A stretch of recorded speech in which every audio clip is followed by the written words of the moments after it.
You see, I would understand when youth says they are leaderless. And it's something that people can understand. The fact that there is nobody they can trust to bring their views on the table. We are going to go around the country as young leaders to ensure we bring our people on board and bring a voice of the young people to the National Assembly.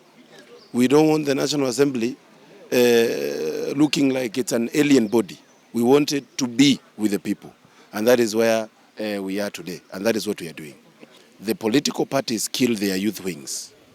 And that is why you are hearing people say they are partyless. You have been a very close friend to the president. Yes. You decided to vote no. Yes. And people are still, being supportive of you, especially the comrades here who have joined you today. Yes. Can you tell us what the function was all about and why you decided to Well, join this movement? one of the things that we have realized as young members of parliament and myself as a chair is we need to create a direct link between the young people of this country and the elected leaders.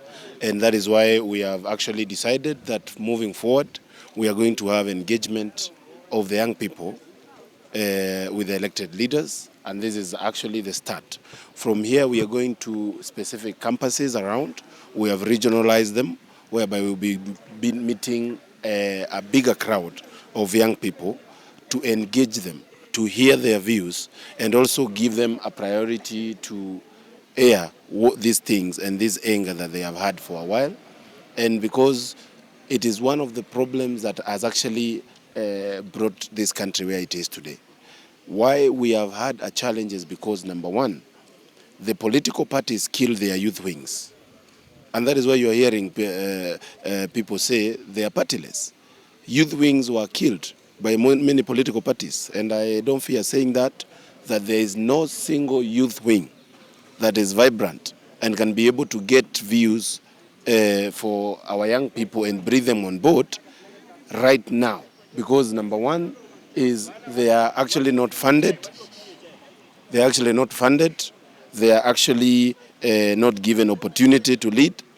And I heard somebody say that the young people in our political parties, they are gauged, their loyalty is gauged by how much they can endure suffering in those political parties. And by that, it means that we will have to solve an issue that is supposed to give the youth a voice.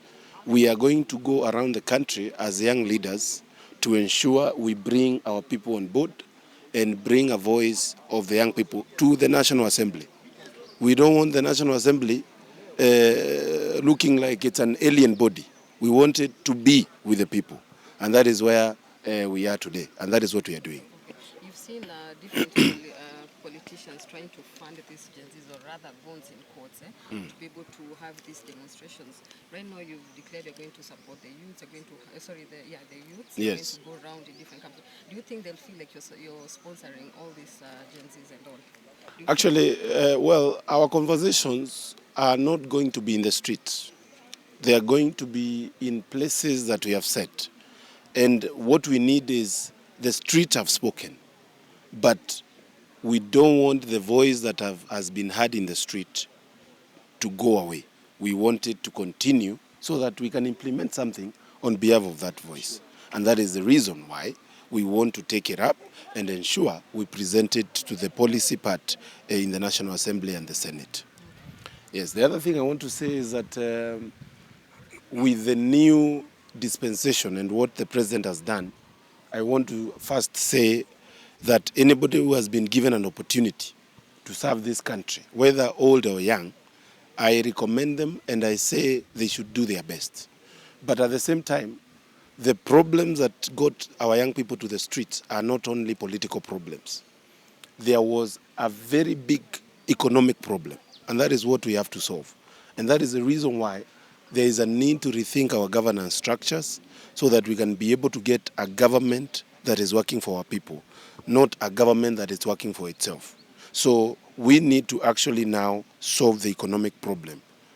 And it is one of the problems that got our young people in the streets. Okay, and moving forward, what do you expect from KYPA in the next 2 years as we wait for the next elections? Well, KYPA is meant of young leaders that are below 40 years of age.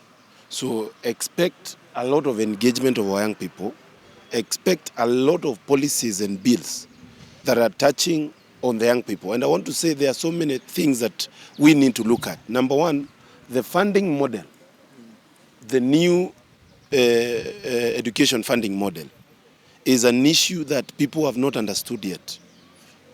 The fact that even today we get parents saying that I've been given school fees of 400,000 and I have decided I'll just buy a boda boda for my son. It tells you we have a problem in that strategy and the funding model that have been brought. So we need the government to come out clearly and come out categorically and solve the issues around that. The fact that somebody would receive a fee structure and then he is told to report to the university without being told now at what point and how much is required from you is also a problem. So we need to have clear communications from government on issues to do with how this funding model is working. And it's a crisis right now. Even right now that people have been told to report to the university. A parent is saying now, if I report, they want to trick me so that the kid goes there and I start selling my cows and goats. So there is a need for government to come out clearly so that we can be able to ensure our people are feeling part and parcel of what is happening. Can I add something on the same? Yeah, sure. So, Thank you. to be very brief, Okay. Yes, Bernard. Maybe I would like you to address this issue. Now you have said that you are going back to the youths wherever they are, and we have heard them saying they want to be leaderless and whatever they want to be. What would you advise to them if they want to be heard? If they are people now they reach that they have their own leaders, their own formation, so that they be part and parcel of becoming government or they form a new government. You see, I would understand when youth says they are leaderless. And it's something that people can understand. The fact that there is nobody they can trust to bring their views on the table. But the message has been delivered. It is very clear. The youth are saying, number one, we are jobless. And that is where we are available on Thursdays and Tuesdays to go for maandamanos. We are available because we don't have a job. It is also clear they want to see a government that is accountable. Let reports such as the Auditor General's report be taken seriously for once in this country. When somebody is implicated, let it be seen that he is answering to those questions. They want a government that does not show them opulence, whereas people are living in poverty. So we just need to create structures that actually implement that. We don't need a leader. And if a leader comes, we wouldn't mind a young leader, even as the president of this republic. But that is not actually the problem right now. The problem is what is actually the issues discussed right now in this country. Yes. Thank you so much.